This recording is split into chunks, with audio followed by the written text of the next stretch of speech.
맛집이 즐비한 인사동의 한 먹자골목. 큰 폭발과 함께 시뻘건 불길이 치솟는데요. 불길은 순식간에 건물을 통째로 집어삼킵니다. 소방차 수십 대가 쉴 새 없이 물을 뿌려보지만 불길이 쉽게 잡히지 않습니다. 인사동의 먹자골목, 3층짜리 건물 식당에서 시작한 불이 삽시간에 인근 점포로 번진 것입니다. 도착해보니 화재 건물 중앙에서 농연하고 불기둥이 솟고 있었습니다. 소방호스의 굵은 물줄기도 거대한 불길 속에서 한없이 미약해 보입니다. 상가 건물 위층에서 난 불은 변압기와 가스 설비로 옮겨 붙으면서 잇따라 폭발했는데 음식점이 모여있던 한 블록이 통째로 폐허가 됐습니다. 건물들은 대부분 언제 지어졌는지도 알 수 없는 목조 건물. 게다가 다닥다닥 붙어있어 불길은 빠르게 번져갑니다. 좁은 골목길도 화재 진압을 어렵게 만들었는데요. 소방차의 진입 자체가 쉽지 않아 대원들은 애를 먹었습니다. 화재 건물은 목조 건물로도 급격히 연소가 되었습니다. 그래서 화재 진압 때는 초기 진압에 임하였고 동시에 구조대는 인명 검색을 하였습니다. 진압 중에 그 폭음이 들려왔습니다. 그래서 그 구조대가 그 인근에 있는 도시가스 밸브와 그 육안으로 보이는 LP통을 이동 조치하였습니다. 곧바로 후에 도착한 후착대는 선착도로 인해서 근접은 못했지만 선착대 후면의 부서에서 한 수관을 150m 정도 연장해가지고 연소 저지에 임했습니다.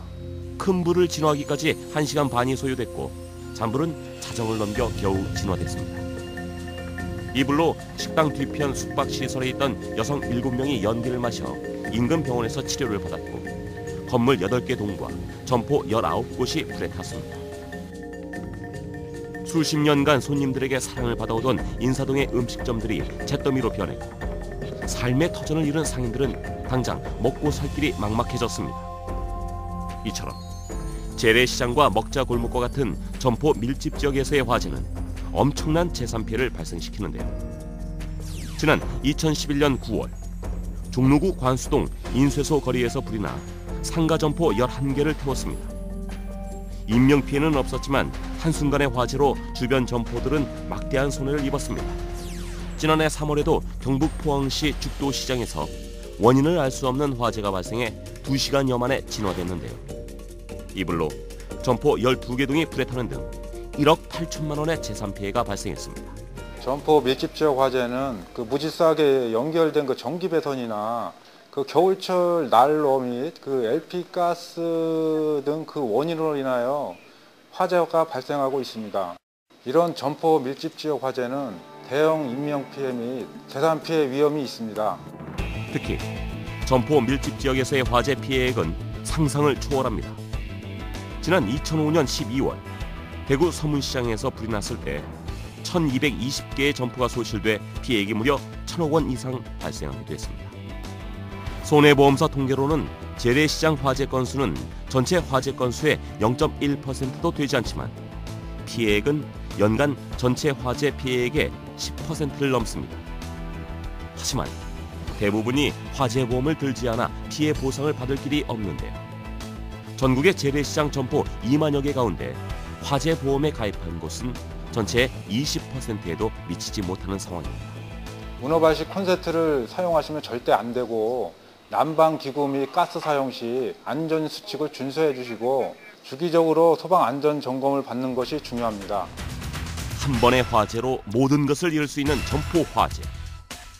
평상시 화재 예방에 신경을 쓰고 정부도 영세 상인들이 삶의 터전을 잃지 않도록 화재보험 가입을 적극 유도해야겠습니다.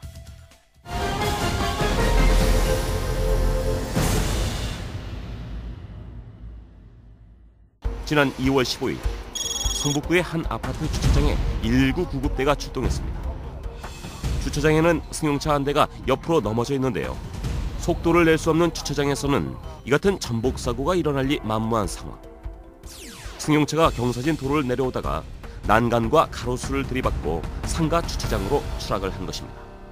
제가 도착했을 때는 이제 차량이 난간하고 가로수를 받고 상가 주차장 아래 6m 아래로 떨어져 가지고 차량이 이제 전복되어 있는 상황이었고, 요구조자분들은 차량에 갇혀 있던 상황이 아니고 이미 밖으로 나와서 대피해 계신 상황이었습니다.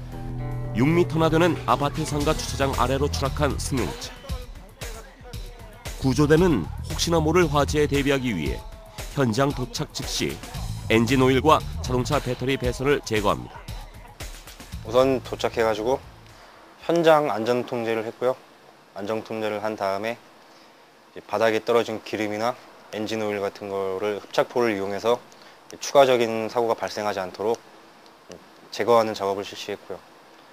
그리고 전지 배선 절단해가지고 추가적인 화재 부분, 그런 부분을 미리 예방하는 차원에서 주변 정리, 유리 파편이나 자동차 부품 같은 거, 파편 같은 거 혹시 부딪히거나 찔리지 않도록 정리를 했습니다. 미리 차량에서 빠져나온 탑승자는 예기치 못한 사고에 얼떨떨한 모습인데요. 다행히 아래에 주차된 차량과 충돌해 완충 작용으로 운전자와 탑승자의 부상은 가벼웠습니다. 하지만 주차 중이던 차량 5대가 파손됐습니다. 상상만으로도 아찔한 차량 추락 사고는 전국 곳곳에서 심심치 않게 일어나고 있는데요. 지난해 1월에는 내부순환로 성산대교에서 마장 나들목 방향으로 달리던 승용차가 연희 나들목 화단에 충돌한 뒤 25m 아래 홍제천 연가교 부근 천변으로 추락해 운전자가 그 자리에서 숨졌습니다. 강원도 홍천에서는 리조트 출퇴근 버스가 빙판길에 미끄러져 3m 언덕 아래로 추락했습니다. 이 사고로 버스에 타고 있던 리조트 직원 15명 중 13명이 부상을 당했습니다. 지난해 12월에는 미국에서 있었던 한인 관광버스 추락 소식이 전해져서 안타까움을 주기도 했는데요. 미국 오리건주 동부 펜들턴 인근 84번 고속도로에서 관광버스가 가드레일을 들이받고 30m 언덕 아래로 추락해 9명이 사망하고 26명은 중경상을 입었습니다. 대부분의 차량 추락 사고의 경우 음주운전이나 졸음운전, 과속, 운전 부주의 등 안전 불감증에 기인한 경우가 많은데요. 그렇다면 추락 사고를 예방하기 위한 방법은 무엇일까요? 차량의 폭발의 위험성도 있고 추락으로 인해서 이제 주변 건물에 2차 피해를 줄 수 있기 때문에 그러한 위험들이 이제 존재하고 있습니다. 가장 기본적인 것만 잘 지켜주시면 되는데요. 졸음운전 안 하고 음주운전 안 하고 안전운행하시고 이제 도로교통만 잘 지켜주신다면 추락 사고를 예방할 수 있습니다. 아차하는 순간에 대형 사고로 이어지는 차량 추락 사고. 평소 졸음과 과속 운전을 피하고 제한 속도를 잘 지키기만 해도 차량 추락 사고를 막을 수 있다는 사실 꼭 기억하시길 바랍니다.